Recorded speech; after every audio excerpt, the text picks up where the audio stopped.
নমস্কাৰ বন্ধু বান্ধৱীসকল আজিৰ এই ভিডিঅ'টোত মেডিকেল সায়েন্সৰ এটা ইম্পৰ্টেন্ট ব্ৰাঞ্চ পেৰামেডিকেলৰ ওপৰত আলোচনা কৰিম। পেৰামেডিকেল যাক প্ৰায়ে মিত্ৰ চিকিৎসা প্ৰযুক্তি বুলিও কোৱা হয়, ই স্বাস্থ্য বিভাগৰ এক বৃহৎ পৰিসৰক সামৰি লয় যিয়ে মেডিকেল প্ৰেক্টিশনাৰ্ছ বা ডক্টৰসকলক অত্যাৱশ্যকীয় সহায় বা তথ্য প্ৰদান কৰে। তেওঁলোকৰ MBBS ডিগ্ৰী নাথাকে যদিও এটা নিৰ্দিষ্ট বিষয়ৰ ওপৰত স্পেচিয়েলাইজ নলেজ আৰু স্কিল থাকে যিবোৰে স্বাস্থ্য ব্যৱস্থাত এক গুৰুত্বপূৰ্ণ ভূমিকা পালন কৰে। পেৰামেডিকেল প্ৰফেশ্যনেলসকলে বিভিন্ন ক্ষেত্ৰত কাম কৰে, যেনেকুৱা emergency medical service, laboratory diagnosis, radiology, physiotherapy আৰু বহুতো।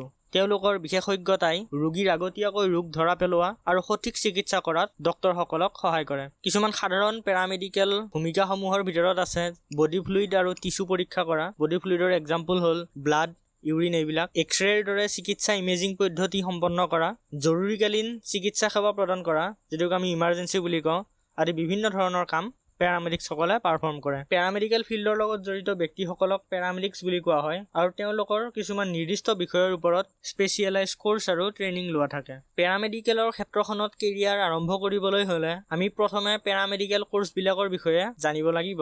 এই কোৰ্চবোৰৰ ভিতৰত মই টপ 10 বা 10টা ভাল কোৰ্চ বাছি লৈছো, যিকেইটা কোৰ্চ বৰ্তমান সময়ত বহুত ডিমাণ্ডিং হয় আৰু আমাৰ অসমতে এই কোৰ্চবোৰ কৰাৰো সুবিধা আছে। এই কোৰ্চবোৰৰ ভিতৰত মোৰ প্ৰথম কোৰ্চটো হ'ল মেডিকেল লেবৰেটৰী টেকন'লজি, যিটোক আমি চমুকৈ MLT বুলি কওঁ। এইটো পেৰামেডিকেল ফিল্ড পেচেণ্টৰ চেম্পল কালেকশ্যন কৰাকে ধৰি সেই চেম্পল টেষ্ট কৰা আৰু তাৰ পৰা ডিজিজ ডায়েগনচিছ কৰাৰ লগত জড়িত।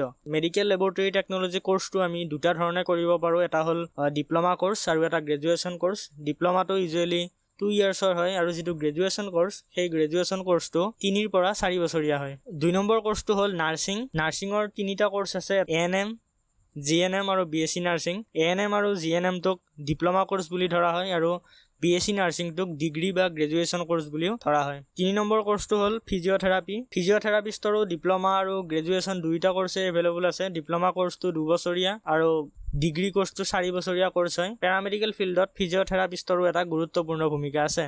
4 নম্বৰ কোৰ্চটো হ'ল ফাৰ্মাচী। ফাৰ্মাচীৰ ডিপ্ল'মা আৰু গ্ৰেজুৱেশ্যন দুয়োটা কোৰ্চে এভেইলেবল আছে আৰু ফাৰ্মাচীটো মেইনলি পেচেণ্টক মেডিচিন ছাপ্লাই দিয়াৰ লগত জড়িত। 5 নম্বৰ কোৰ্চটো হ'ল ৰেডিঅ'লজি এণ্ড ইমেজিং টেকন'লজি। এই ডিপাৰ্টমেণ্টটো এক্সৰে, MRI, CT স্কেনৰ নিচিনা বহুতো ইম্পৰ্টেণ্ট কামৰ লগত জড়িত। ইয়াতো ডিপ্ল'মা আৰু গ্ৰেজুৱেশ্যন দুয়োটা কোৰ্চেই কৰিব পাৰি। 6 নম্বৰ কোৰ্চটো হ'ল dialysis technology.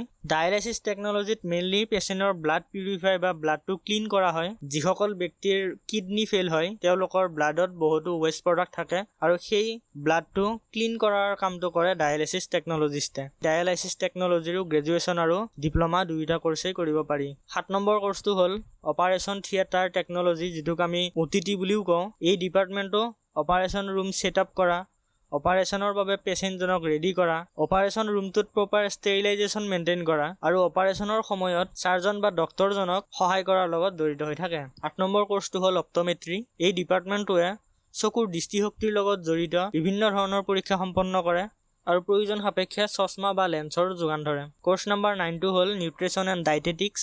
Dietitian and nutritionist সকল ফুড এক্সপাৰ্ট হয় আৰু পেচেণ্ট অনুযায়ী বিভিন্ন ধৰণৰ ডায়েট তেওঁলোকে প্ৰেছক্ৰাইব কৰে। আৰু মানুহবিলাক যিমানে হেল্থ কনচিয়াছ হৈ গৈ আছে, এই ডায়েটিচিয়ান এণ্ড নিউট্ৰিশ্যনিষ্টবিলাকৰো ডিমাণ্ড সিমানেই বাঢ়ি গৈ আছে। আৰু আমাৰ শেষৰ কোৰ্চটো হ'ল trauma, emergency and disaster management. আমি সকলোৱে জানো প্ৰতিখন হস্পিটেলৰে এটা ইমাৰ্জেঞ্চি ডিপাৰ্টমেণ্ট থাকে আৰু এই ডিপাৰ্টমেণ্টটোৱে এখন মেডিকেলৰ কাৰণে অতিকৈ প্ৰয়োজনীয় ডিপাৰ্টমেণ্ট। আৰু এই ইমাৰ্জেঞ্চি ডিপাৰ্টমেণ্টত যিবিলাক ক্ৰিটিকেল কণ্ডিশ্যন থাকে, সেই কণ্ডিশ্যনবিলাক মেনেজমেণ্টৰ কাৰণে যিখিনি স্কিল আৰু নলেজ লাগে, সেই গোটেইখিনি ট্ৰমা, ইমাৰ্জেঞ্চি আৰু ডিজাষ্টাৰ মেনেজমেণ্ট কোৰ্চটোত শিকোৱা হয়। ইয়াতে মই 10টা কোৰ্চৰ কথা কৈছোঁ। এই গোটেইকেইটা কোৰ্চৰে ডিপ্ল'মা আৰু গ্ৰেজুৱেশ্যন দুয়োটা কোৰ্চেই এভেইলেবল আছে, কিন্তু গ্ৰেজুৱেশ্যন কোৰ্চবিলাকৰ ডিমাণ্ড বৰ্তমান সময়ত ডিপ্ল'মাতকৈ বাঢ়ি গৈ আছে। সেইকাৰণে ডিপ্ল'মা নকৰি গ্ৰেজুৱেশ্যন কৰিবলৈ চেষ্টা কৰাটো বেছি ভাল।